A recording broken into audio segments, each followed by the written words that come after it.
as 30 ans. D'ailleurs, tout ce qui est réflexion, tu n'aimes pas. La preuve, toi, tu ne regardes que les vidéos de quelques secondes.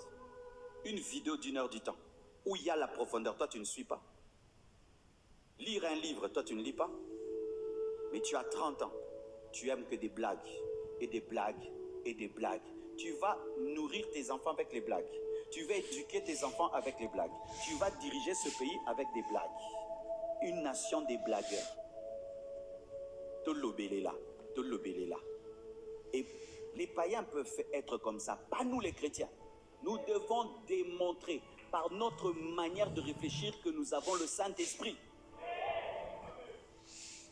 De sorte même chez vous à la maison, on pose la question à tes parents qui t'éduquent.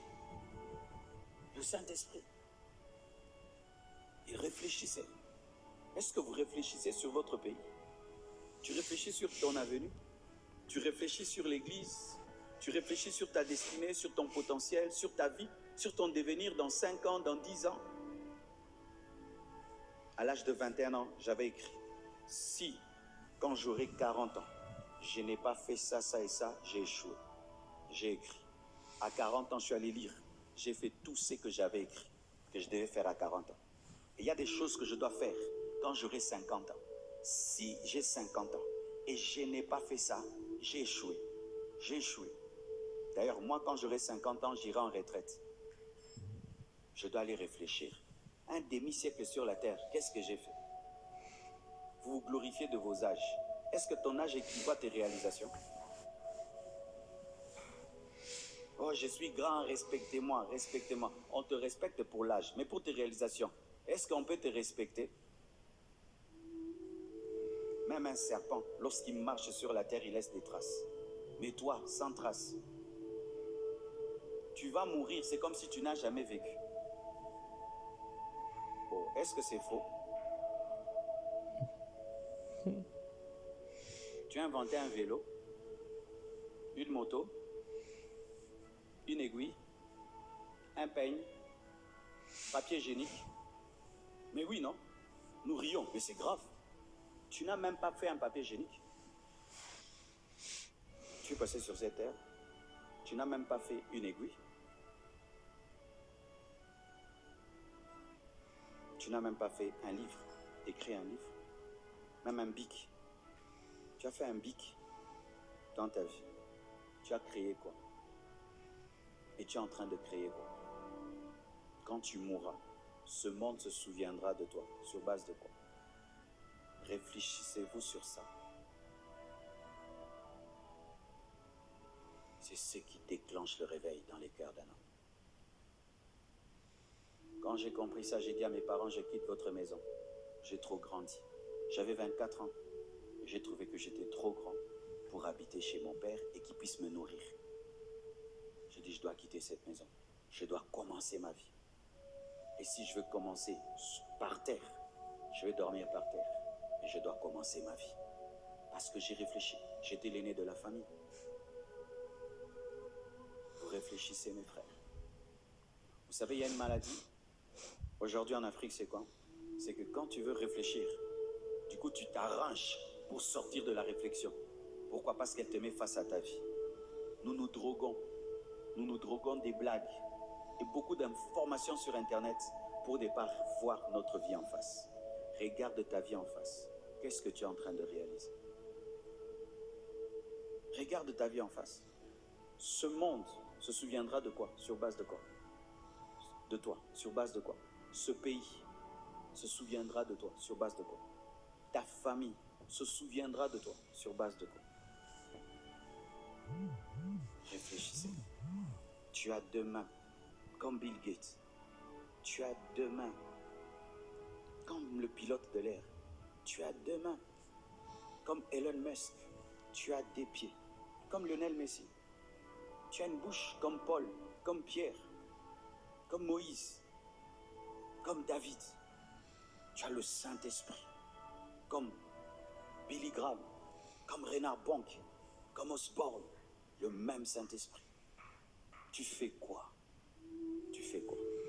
Jour après jour, tu te réveilles et tu dors. Tu te réveilles et tu dors.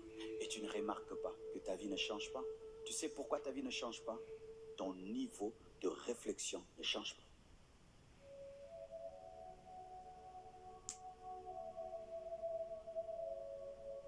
N'ayez pas peur de réfléchir. Même si réfléchir fait mal. Parce que réfléchir te permet de voir ce que les autres ne voient pas. Ça te permet de voir ce que ceux qui sont distraits ne voient pas. Et beaucoup de gens n'aiment pas ça. Alors que c'est dans la différence qu'il y a la personne.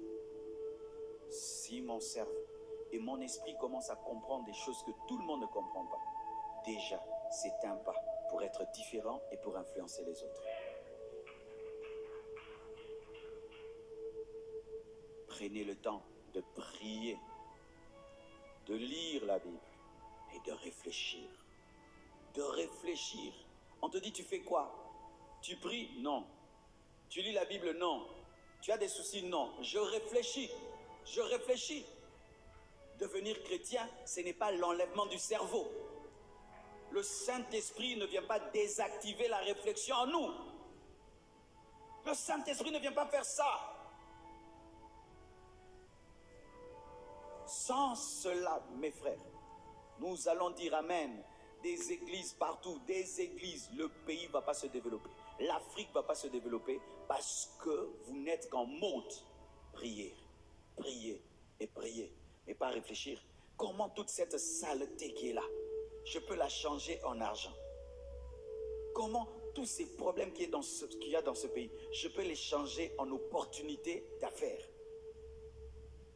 Si moi je dirigeais ce pays, qu'est-ce que je ferais et qu'est-ce que je ne ferais pas? Ce n'est pas un péché de réfléchir comme ça. Réfléchir. Je gagne autant, je dépense comme autant. Comment je peux faire pour réduire mes dépenses? Mes frères et sœurs, on m'avait offert une Jeep. Et je l'aimais bien. Et puis je me rendais compte qu'à la fin du mois, je n'avais pas de l'argent. Et puis on s'est assis avec ma femme, on a réfléchi. La Jeep nous coûtait $20 par jour. $600 par mois. Et en ce temps-là, je ne sais pas si je gagnais combien. Tout mon argent, 3/4, allait dans la Jeep. On a réfléchi. On a décidé quoi? On l'a vendue. Je m'en fous de rouler avec une belle voiture. Il faut que j'ai de l'épargne parce que j'ai des enfants. Et j'ai vendu, j'ai acheté une voiture qui ne me coûtait pas cher. Et ainsi, j'ai commencé à épargner, réfléchir. Mais toi, tu vas chasser l'esprit de pauvreté et de stagnation et des blocages et la sorcellerie du quartier, alors que ta sorcellerie, c'est ta voiture. Alléluia. Ton téléphone te coûte combien par mois? En mégas, en unités. Tu gagnes combien et tu dépenses combien? Les mégas que tu dépenses, ils t'ont fait entrer l'argent, tu ne réfléchis pas. Méga, méga, méga. Mais l'argent de méga, commence une boutique, vend du pain, au lieu d'être tout le temps sur Internet pour rien. Réfléchir, réfléchir. Entre une chaussure de $100 et des chaussures de $100 avec mon niveau de vie, qu'est-ce que je dois acheter? J'achète des chaussures de $10, j'investis les $90 et j'achèterai demain des chaussures même de $300 que de paraître riche alors que tu es pauvre.